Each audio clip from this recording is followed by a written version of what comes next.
Assalamu alaikum wa rahmatullahi wa barakatuh. Welcome back to the show. If you just joined us, well, stay tuned for more, inshallah, discussions in terms of da'wah. Now we're moving on to the next stage, we can call it the next footing of da'wah, which is known as street da'wah.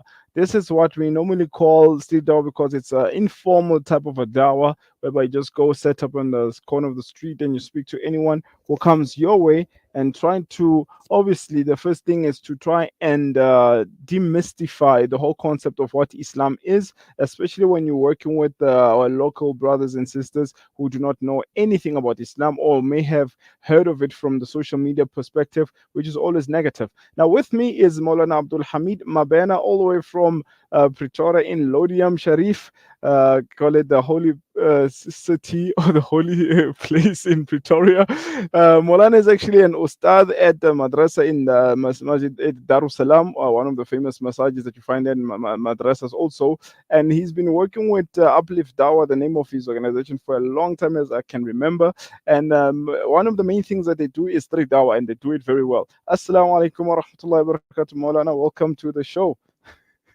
Alaikum salam wa rahmatullahi wa barakatuh. Now, Molana, you know, when you say Lodem Sharif, because the moment you pass Lodem, they say you must start making your takbirat, you know. Yeah, it's Lord of Sharif. Mashallah. Now, Molana, now stepping into the discussion, when you're talking about Uplift Dawah, for those people who don't know Uplift Dawah, can Molana just introduce it to us? What is Uplift Dawah and how it started, etc., inshallah? Uh, Uplift Dawa, it started early in 2012, 13 there. Mm-mm. The mention of Uplift Dawa, it's we sit down and see that, as we know, as we are revered, we from a location where most of our parents are not Muslims, our Mm. relatives, and all these things, and so on. Right. So, as a graduate, we said that we need to do some difference in our township so that we can speak with our people the way we understand our people. Mm. So, and then we came up, we said, understanding our people, so we need to do dawa in our way. Mm. Then we have different types of dawa, but No. our main focus was the street dawa, No. where we can get a lot of people to explain to them the concept of Islam and Okay. understanding Islam, not the way they understand Islam in township. Because when you go to township, they will say, "Hey, o tsena kereke Makula, o Right. ikula." Yeah, so we try to kill that, mindset and everything that no, Islam is not the way they think or ke kereke ya Makula. Right. Islam is there a long time ago. See. Mm. Then Mashallah. till today, Uplift Dawa is still kicking. We're doing Dawa in different places, hospital. The only place that we don't do Dawa is prison. Subhanallah. And if I may ask, why not prison, Walana? Because I know many brothers who actually embraced Islam in prison itself. We tried prison, but the Muslim board of prison, you have to apply and this. So they need a lot of document for you to enter to prison. So we said, okay, let's leave prison because already there is Muslim board in Mm-mm. prison. So our Right. focus is schools and hospital and shopping complex. MashaAllah. Subhanallah. Now, I think another question would be why specifically dealing more into street dawah? Is it different from other concept of dawah, or is it more easier? What can Monana tell us more about street dawah in terms of why should people focus on it also, inshallah? When I sit, I relax. I thought the way Christian came to our family Mm. to give them Christianity to embrace. They No. were doing the street dawah. Right.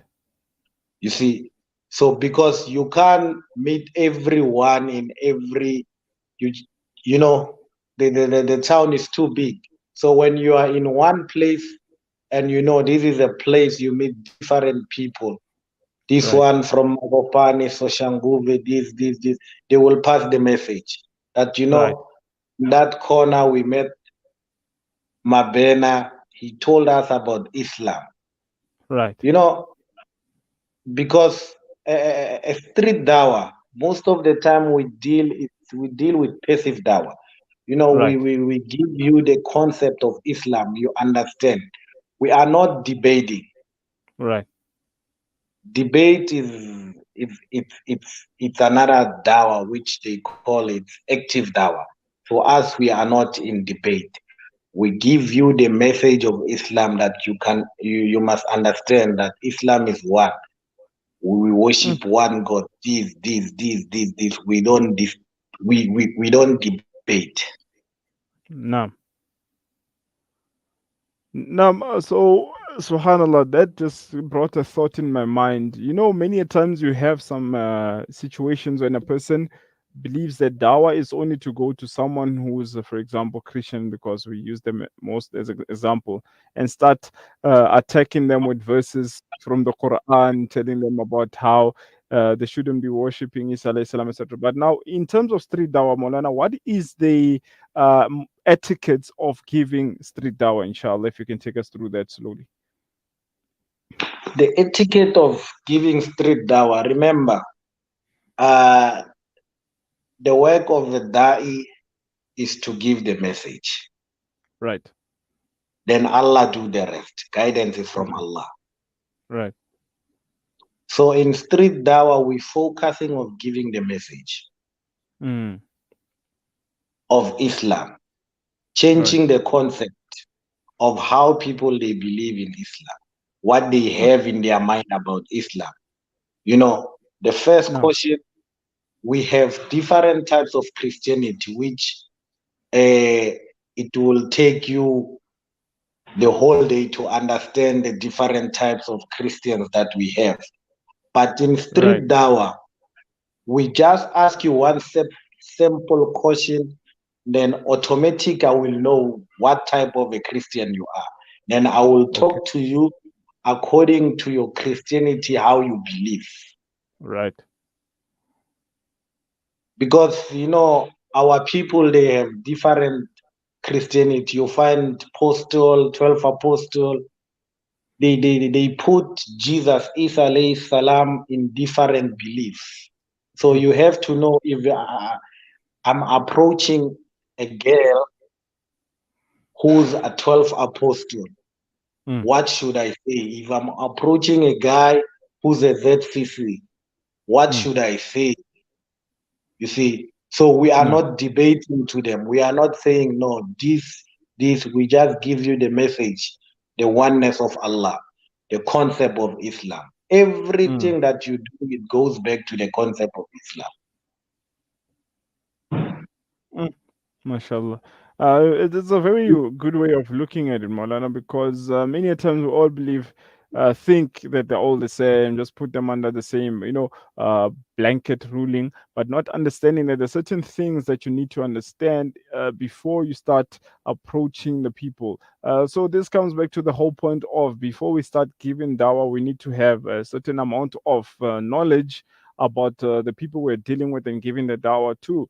Malana, another question that comes up is that do you have sort of workshops in terms of street dawah that are run by Uplift Dawah, inshallah? Yeah, we do have some workshop. We train you how to give dawah in different way. Mm-hmm. Street dawah, massive dawah, active dawah. all the kinds of dawah. If you want to debate, like our Sheikh Ahmad did that, may Allah fill Allah. his cover door. Yeah. Ameen, ameen.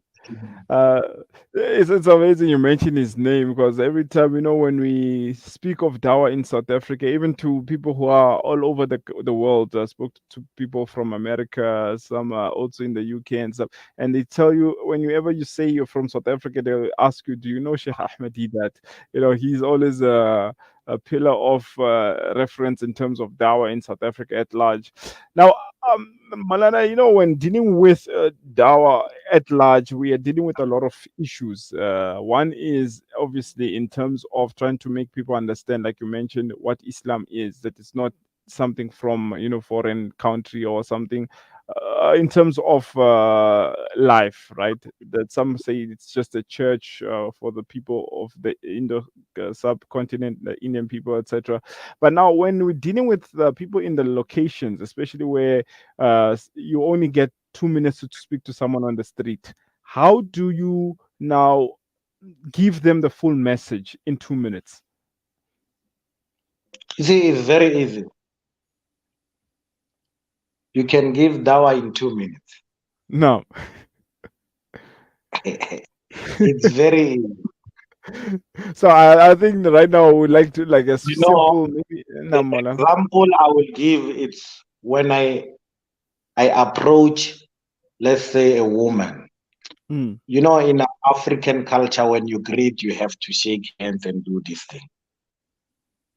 mm, So I won't shake the hands of a woman. all right. Then the woman will ask me, why you are not shaking my hand? Then I go back to the concept of Islam. Subhanallah.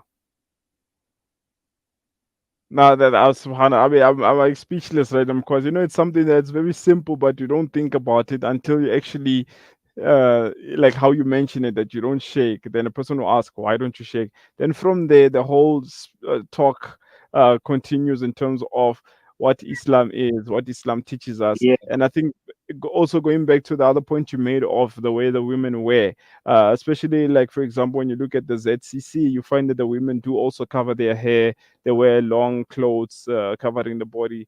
So when you're speaking to them, also you bring up, I believe, the similarity with them and us in terms of the respecting the woman, etc. So these are yeah. things which are easy, like you mentioned. It's very easy, but many people don't think it's easy because they're afraid. Now, that's I think another thing that we need to speak about in terms of why we need to encourage people to start stepping into the dawah field, even when they feel like they're afraid, they are somehow they don't know how to, etc. So if Molana can just give us I could say advice in terms of how to encourage people to take up the work of dawah, especially those who stay in the townships, inshallah. You know, the work of dawah is very important No. because the Prophet says, you must convey a message even if it's one ayah. True. So when you know the Tawheed of Allah, Mm, Qul Huwallahu Ahad, is part of dawah. right. How you explain Qul Huwallahu Ahad in our local language, then a person will realize, but who's this Allah that they say does not give birth? Mm, You understand? Then, no.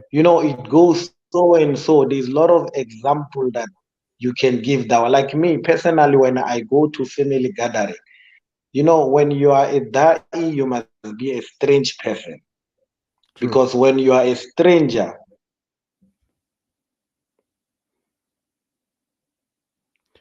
Subhanallah. Just lost one another. I think the connection interrupted us once again. Subhanallah. I think this is a thing that every week it happens. Our connection always disturbs us. Molana, you back with us, inshallah?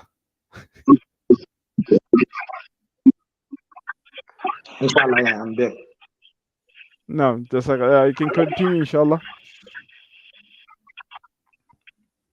Oh, inshallah. Yeah, like, people like us who live in township, we must be strangers.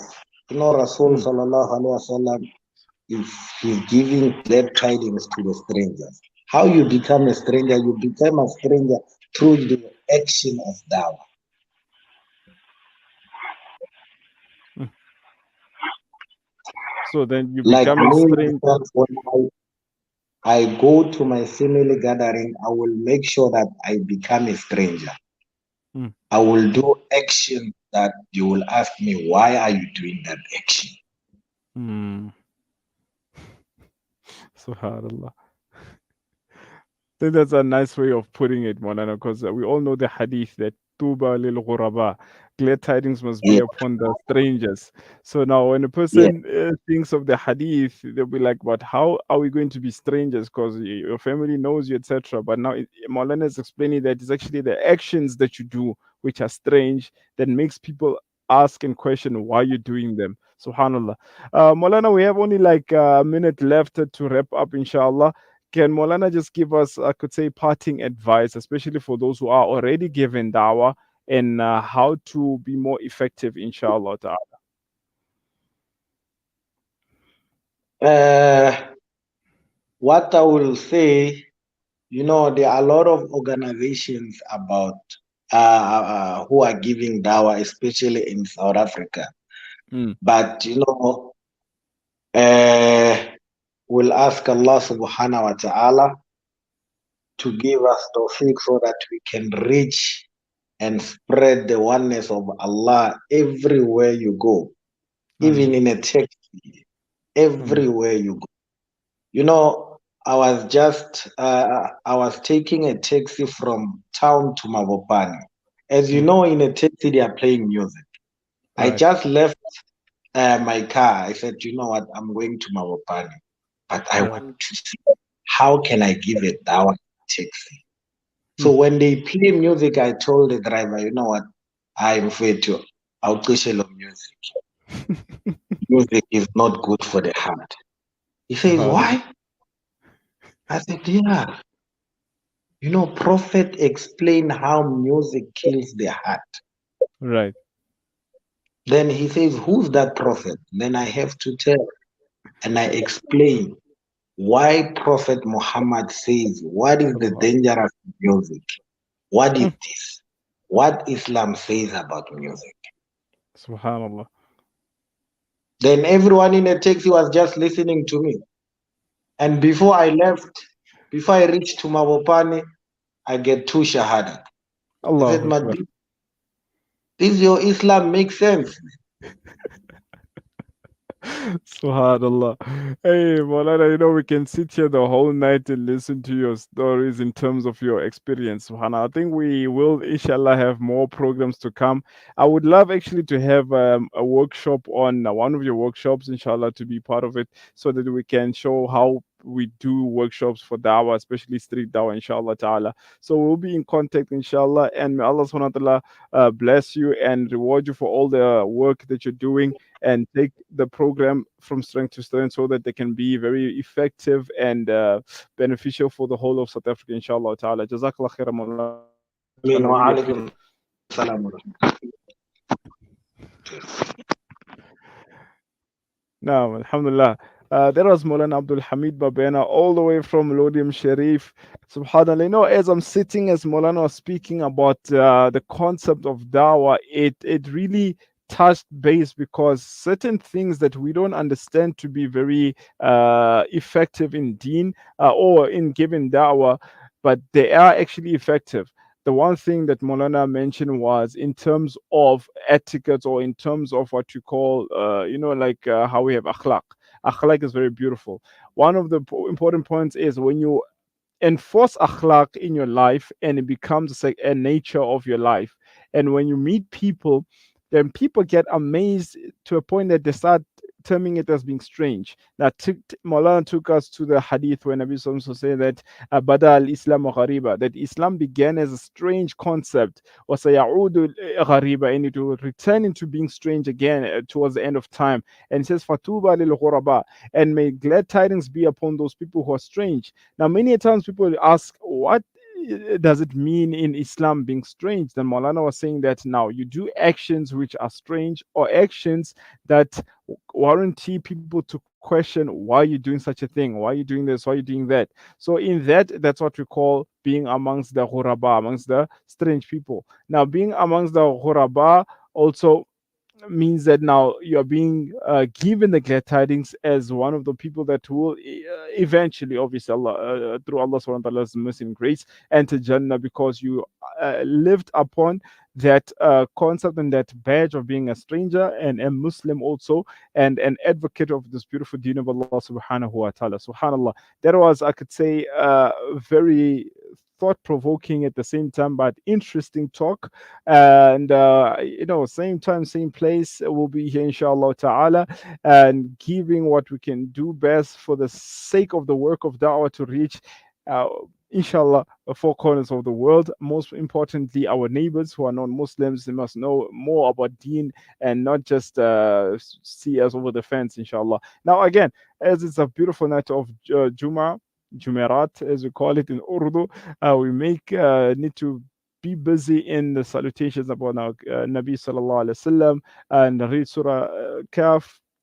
Remember everyone in dua, especially those who are troubled in Palestine, Syria, and other countries which are under uh, threat, under Allah Akbar, can't even say much about it, under a lot of scrutiny. May Allah subhanahu wa ta'ala grant us ease and enter all the Muslims into Jannah, inshallah ta'ala. واخر دعوانا والصلاه والسلام على رسول الله وعلى اله وصحبه اجمعين. السلام عليكم ورحمه الله وبركاته.